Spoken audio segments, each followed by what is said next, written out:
This video will cover the different sampling techniques that we use in statistics to gather our samples. Remember that a sample is a representative subset of the population. If we're talking about the big picture of the population, and the sample is the details. It's smaller and it's drawn from the population. If we sample the entire population, we're doing what's called a census. Rarely do we take census. The most common used sample is a simple random sample. In a simple random sample, every possible sample of the same size has the same chance of being selected. This is also called a probabilistic sample because we can apply our probability to this sample. For instance, if we wanted to create a sample of 30 people, what we would do is we would number all the people in the population from 1 to however many there are. Let's say there's 500 people in this population.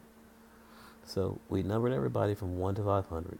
We put all those numbers in a hat. We'd shake it up, and then we draw those numbers out. Each person would have a 1 in 500 shot of being selected. We would do this with replacement. With replacement, we're going to put it back in until we had our sample of 30 complete. By doing this, we're ensuring that every person has an equal chance of being selected, and every possible sample of size 30 has a chance of being selected. In a stratified sample, we put people into groups. For a stratified sample, these groups are broken into some kind of similar characteristic, and we say the people within the group have a homogeneous makeup, meaning they have some kind of similar characteristic, such as if I break people into freshman class, sophomore class, junior class, and senior class. Within each group, you have the same grade levels. Now, when we sample these groups, though, we're going to sample them by taking some people from the freshman class, some people from the junior class, some people from the sophomore class, and some people from the senior class. That way we ensure that each group has representation into the sample. Those groups that we're talking about, the freshman class, senior class, junior class, and sophomore class, are called strata. And remember, in a strata, the people within those strata have a similar makeup. The next type of sampling method is called a cluster sample. In a cluster sample, we also have groups. However, the groups and clusters are going to be different. Because they are different, we don't need to sample each group. We only need to sample a particular group, and the diversity within that group should be representative of the entire population. Notice that this is different from the previous sample, which was a stratified sample. In a stratified sample, groups were broken into strata, where strata were similar people. Therefore, if we only sampled one strata, we'd get those same views from that one strata. To fix a strata, we need to sample every group. In a cluster sample, because the groups are different, we only need to sample one group, and we can generalize that back to the population. A systematic sample is when we number people from 1 to n. This numbering of people, of all the people in the population, is called a sampling frame. When you have a sampling frame, you're able to perform a systematic sample or a simple random sample, because also in a simple random sample, you're numbering people from 1 to n. In a systematic sample, if we have 100 people in our population, for instance, we're going to divide that by the number of people we want to our sample. So say we had 100 people in the population and wanted a sample of 5. We would do 100 divided by 5 and get 20. What that means is I'm going to randomly select a person from 1 to 20 first. Let's say I randomly select person number 12.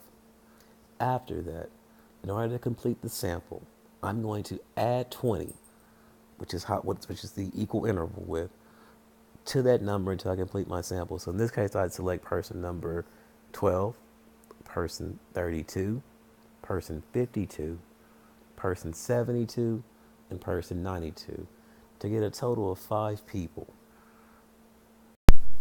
So let's see if we can identify the different samples that we've covered. Here's an example. This says a psychologist is studying the sleep patterns of the 3,960 students at her university. She decides to start by asking a random sample of 30 students how many hours of sleep they get weekly nights. Identify the type of sample in each of the following survey methods. So the first one says, a psychologist assigns each student a number from 1 to 3,960. She selects a sample by randomly choosing one of the first 132 numbers and every 132nd number thereafter. So notice, because you're starting off with a random student at 132, and then you're going to take every 132nd after that. So you're adding an equal interval to each one. This is what we call a systematic sample. And the systematic sample is going to be the easiest to identify because you're always looking to be adding an interval, an equal interval, until you complete the sample. The next one says the psychologist assigns each student a number from 0001 to 3,960 and uses the computer to randomly generate a list of 30 numbers to select the students from the sample. So what the psychologist is doing now is giving each person an equal opportunity to get into the sample. And because of that, we've applied a probability to each person's chance of getting into the sample. So when you apply a probability, or when each person has an equal chance of getting into the sample, and all possible samples can be selected, this is known as a simple random sample. A simple random sample is always going to be the best sample to minimize bias. However, it is one of the more difficult samples to perform because you always have to have every person in the population numbered. And populations, again, are big, so it's going to be hard to do. The next one says students are listed by the neighborhood they live in. The psychologist randomly selects 6 neighborhoods and then samples each individual in those neighborhoods. So the question is, out of 3,960 students, and we divide these students into neighborhoods, do you think there's only 6 neighborhoods? Probably not. There's probably a lot of neighborhoods. Now, the thing about the neighborhoods, though, are all the people the same or are they different? Well, within a neighborhood or within your own neighborhood, the people are probably different within the neighborhood. So what that means is this. Because they're different, we only need to sample some of the neighborhoods. In this case, we're only sampling 6. We're not going to look at every neighborhood. We don't have to. And out of those 6 neighborhoods, though, we're going to sample everybody that's in those neighborhoods. So because we're looking at only some of the neighborhoods, which means that some of the neighborhoods are being excluded. So anytime you have certain groups being excluded,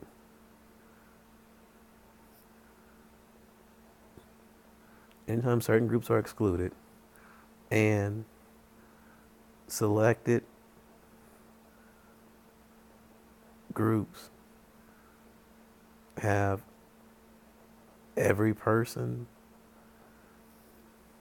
sampled, this is going to be a cluster. So if it meets these conditions, again, certain groups are excluded, but the groups that are actually selected, every person gets sampled, it's a cluster. The last one says a psychologist samples an equal proportion from each discipline within the college. So this sample right here tells me I'm breaking them down by disciplines. And within the disciplines, so we broke them into a similar group, which is called a strata here. The disciplines are going to be your strata. And then within the strata, we're going to sample some people from each strata. Now, because some people from each strata are being sampled, and each group gets representation. So when each group gets representation,